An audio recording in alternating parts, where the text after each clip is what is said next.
If there's ever been a time when it seems this is the time to panic, it's when somebody that you love lets you know that they don't want to be with you any longer. Maybe they've even walked out the door and you're thinking, what can I do? This is the love of my life. This hurts. This is killing me. And most of the time, the things that people do are exactly the wrong things to do. Rather than trying to entice the other person back, they actually propel them to leave faster. Hi, I'm Dr. Joe Beam with MH International. That stands for Marriage Helper, and that's what we do. This is Kimberly Holmes, our CEO, who is with me.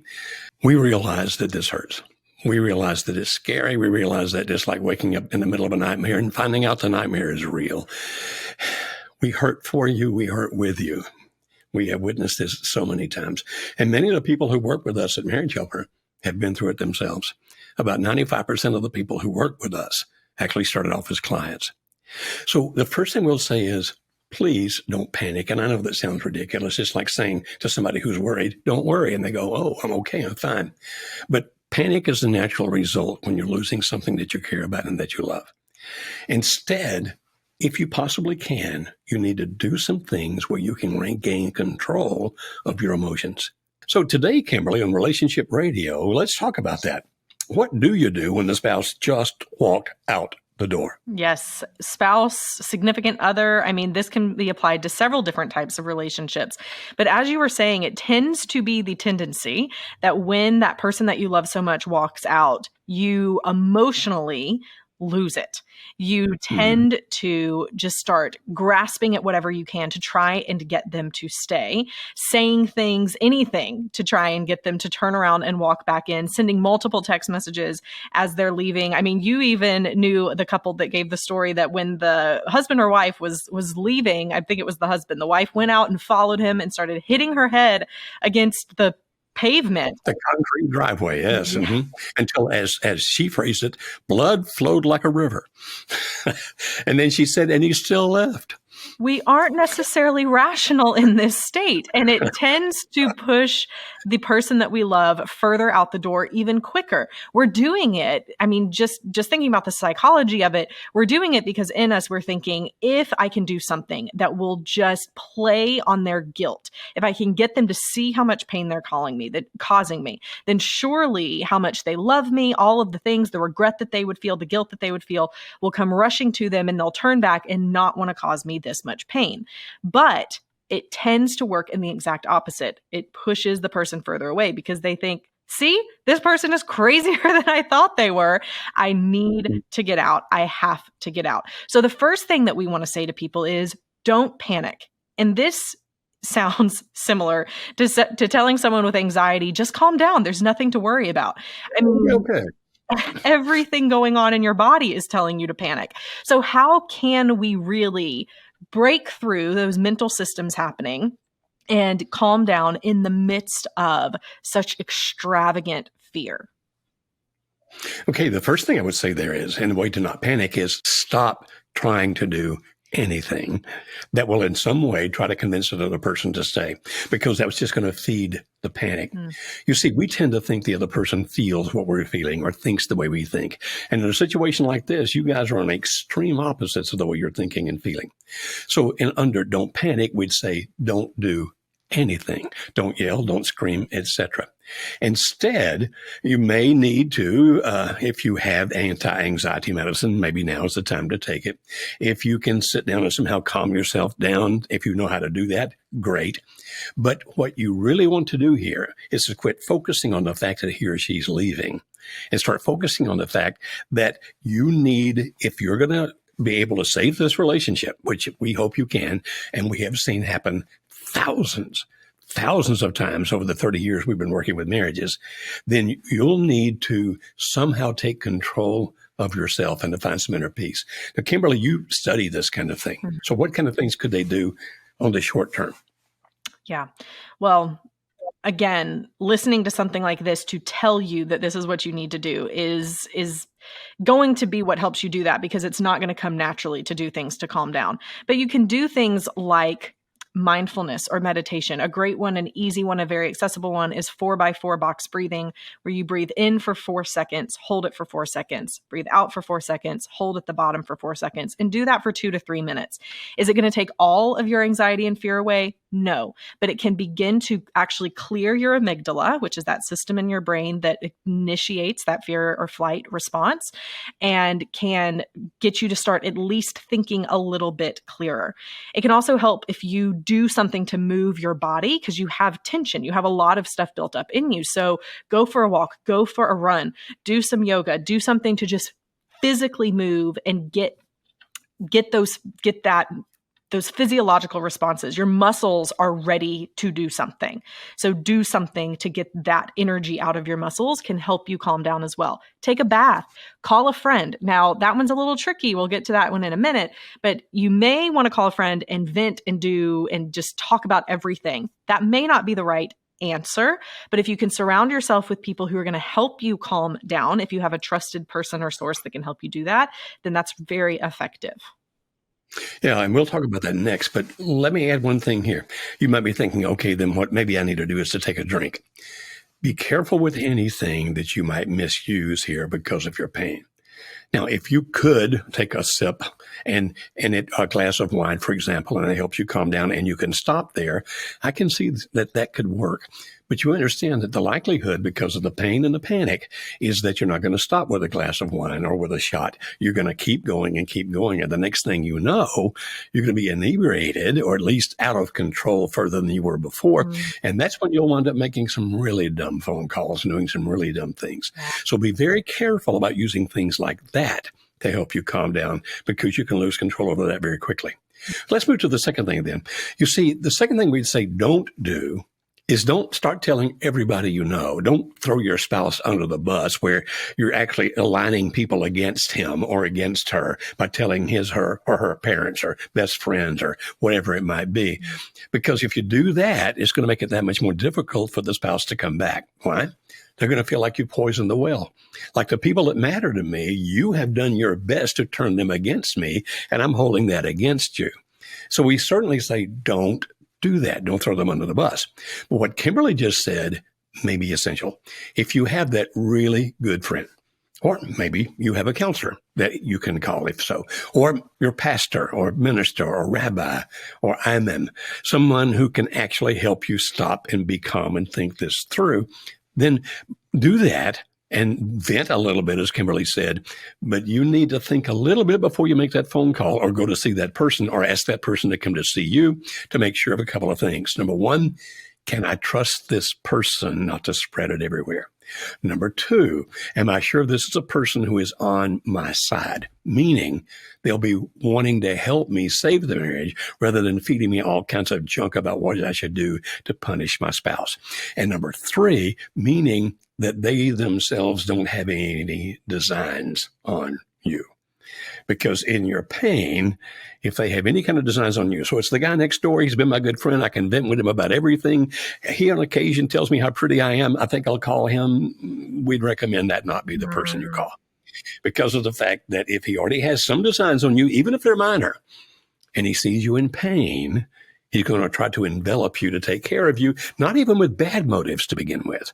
But those can turn not good in a hurry, both for you and for him. How many times have I heard somebody say, I wish I hadn't done what I did in the first 5 or 6 hours because it turned out being a bad decision to make.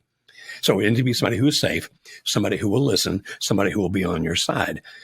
Now, be careful, as we said, though, not to make it very many people, and certainly don't make it people that your spouse will resent you telling. Like, you told my mom, you told my best friend, you told my boss. Be careful about that. So, Kimberly, in addition to finding maybe that one good friend, what else can you do here? What's a do on this side? We said don't, but what's a do? Well, do seek positive professional help. Find a counselor or a coach that can really help you to see what you need to do to turn the relationship around and bring your spouse back, bring your significant other back. Now, let's talk about the word professional, because there's a lot of people out there on YouTube and TikTok and Instagram, unfortunately, that will make a lot of great claims, a lot of grandiose claims of, I can give you, I mean, I think my favorite is, I can give you the 6 text messages that you need to send that will get your spouse to come crawling back to you. I would not call that professional help, because no professional is ever going to say something so stupid. So when we talk about professional help, we're talking about someone who is aligned with your beliefs and values, who can help you reach to the goal that you want in a way that is research based. Now, of course, I recommend our marriage coaches, especially if you're going through this in your marriage and your spouse just left and you're saying, I just need someone to help get me calm and get me focused on the right things so that I don't end up making a lot of things worse. Our marriage coaches are absolutely equipped to help you do that. But maybe you're the person who's saying, this is bringing back a lot of childhood trauma and feelings of abandonment. And I need to deal with some deep-seated emotions and feelings that I'm having around this abandonment right now. You may want to consider getting a professional licensed counselor who can really help you with that specific aspect of it, who can help you. And it's a place to vent, but really it's a place to work through pain and trauma of your past that can help you ultimately move forward in a productive way. And what you want to do if you get a relationship with somebody like that is to tell them up front, I'm not here for you to help me to figure out how to end this marriage. Mm-hmm. I'm not here for you to help me figure out how to be abandoned. I'm here for you to help me figure out how I can become the best me I can be so that potentially we can salvage this marriage. Mm-hmm. You see, when you start telling people in those vents, they're hearing your anger, they're hearing your hurt, they're hearing your deep-seated pain. And it's pretty natural for them to start saying, wow, you just need to let this person go. They've hurt you too badly. That's one of the values of our coaches. If you choose to use one of our coaches, we've trained them, yes, listen to the pain, listen to the hurt, but understand there are 2 sides to this. And also, even if your spouse is doing something really bad right now, it does not necessarily mean that at heart, they're a bad person. Mm-hmm. If that good person's still in there, then he or she is worth rescuing. Mm-hmm. So don't throw them under the bus, but do seek people who are pro-marriage and pro-you. And even as they hear your pain, won't side against your spouse because they need to be objective and unbiased as much as possible. Absolutely. So the third don't, and this is going to sound ridiculous, but we've already alluded to it a little bit. Don't try to convince your spouse to stay. Sometimes the things we see that people do thinking this is it, this is going to make it happen, this is the magic bean I can plant and I'll be able to climb up and find the golden goose, basically are the worst things you can possibly do. One guy said to me, I've made arrangements financially where she can't exist without me. I've made arrangements with her family. They're going to turn against her if she leaves me. And he went on through a list of things. And I said, listen, if she stays for all those reasons, she's going to resent you that she's there. These are not smart things. You see, you're thinking in terms of trying to save the marriage about what you can do to control her. Stop thinking like that. Mm-hmm. We can actually teach you a system where you stop thinking about how you can control your spouse or significant others, Kimberly said, but where you can control you. And by doing so, tremendously increase the likelihood that you can actually influence your spouse to come back, put this marriage back together, and make it good again. So stop trying to control the spouse or that situation the spouse is in. Like if they're involved with somebody else, you're going to try to do something to hurt him or her, maybe call their boss or something. Don't do that if you really want to save the marriage. If you just want to do it out of vengeance, that's your choice. But vengeance always winds up hurting you. Mm-hmm. We're saying, look at it the logical way. If your spouse is a good person, even if he or she's doing a bad thing right now, are they worth rescuing? And if they are, then you don't do it by trying to change them. You do it by changing your behaviors to do the right things that can lead to the reconciliation of this relationship. Yeah. And it's a good point as well, because in the middle of the pain and heartbreak of our spouse leaving, we can tend to overlook the fact that maybe we did some things that led them to want to leave. And so we tend to overlook our faults in it that may be the biggest things that our spouse is seeing of, I don't trust that you're going to change or be the kind of person I need to be in a healthy marriage with. There was a recent, I think last week, there was a viral video that went around with some kind of news commentator, I won't mention any names, but it was a picture or a video of their Ring camera picking up on a fight. And the wife wasn't being rude or vindictive. But she was trying to leave to go run errands. So not the kind of leaving we're talking about, but leave to go run errands.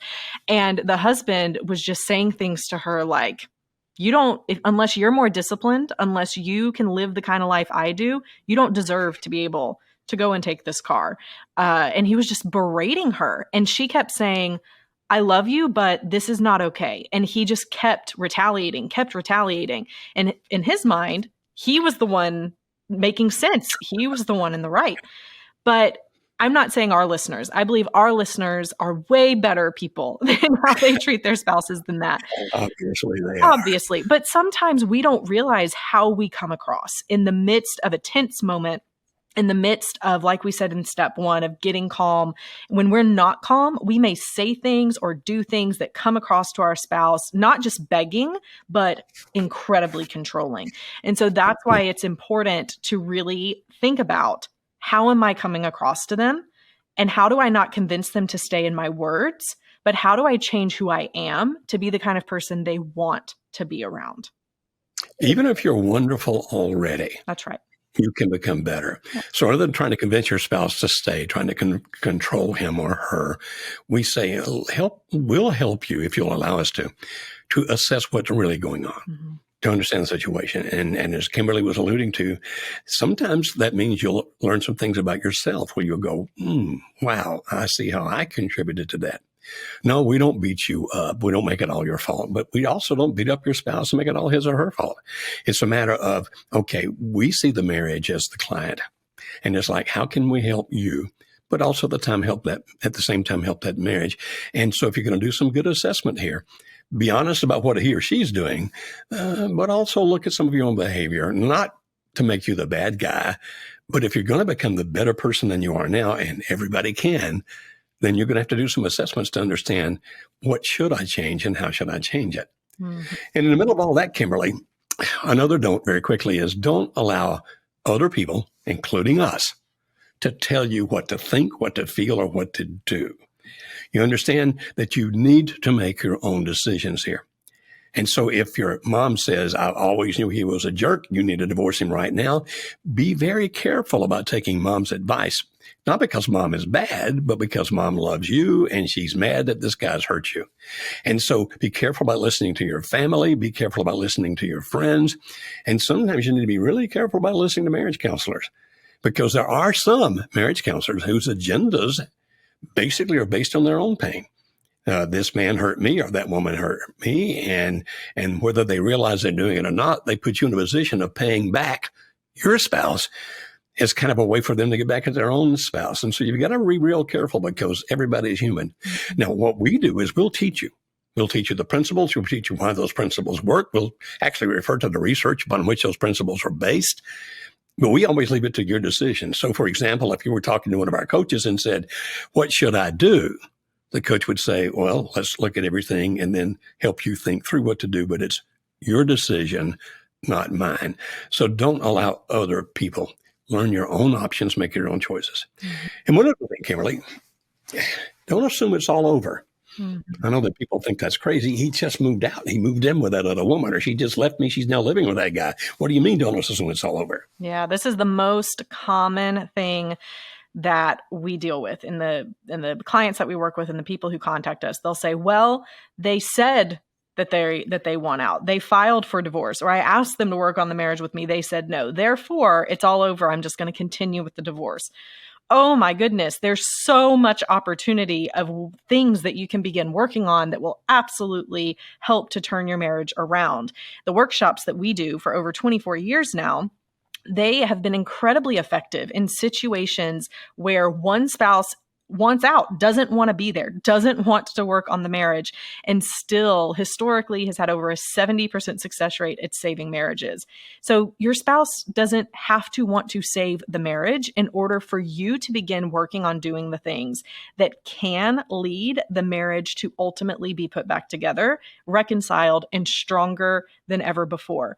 So please don't let a filing of divorce, them walking out the door, them saying that they don't want to work on it, just be you giving up. Don't let that lead to you giving up. And I know we said we aren't going to tell you what to do, but I strongly encourage and highly suggest that you consider that there is definitely hope beyond what you feel right now. Yeah. And so maybe what we're trying to say here is don't give up because you think there's no hope. Mm-hmm. If you want to give up, that's your choice. We honor your choice. But if you're giving up because of the fact other people are telling you to, maybe you should rethink that. Or giving up because you think, well, there's absolutely no hope now. I know that you don't want a divorce to occur, nor do we want it to occur. It's expensive, both in money and in emotions and in every other kind of way that you can imagine. We hope it never happens for you. But you must understand, in our business, we work with so many people who do go to the divorce and then keep practicing the principles that we teach them. And eventually the marriage comes back together and they remarry. Even my own story has to do with that. And so that's why we don't give up hope, is because we have seen so many successes. If you're ready to quit, quit. But if you're quitting because somebody's telling you to, or because you think there's no hope, we would urge you to think a little bit differently about that. There is hope. People sometimes say, okay, Dr. Beam, when do you give up? Well, if one of you marries somebody else, I'm out of it then. It's like, okay, that decision's been made. Or if one of you dies. Usually within 3 days of death, I'll finally give up and say, okay. Because this one time back in history. So anyway, we look at that and go, really? Really? And you have witnessed impossible situations get back together? Absolutely. So many times that they don't become remarkable. Doesn't that sound kind of bad, Kimberly? We have seen so many marriage miracles that now we don't just get all excited when we see one. It's like, hey, good, there's another one. Because we see and witness so many of them, they don't shock us or surprise us anymore. Yeah, that's right. We constantly have to reorient and recenter our team at Marriage Helper and say, y'all, every one of these, let us celebrate and our hearts be sensitive to it, because every one of them is huge. So we like you said, we do. There's so many that it can become commonplace, but every one of them is truly a restoration and turnaround story. So here at the end of our program, what can we recommend that people do right now?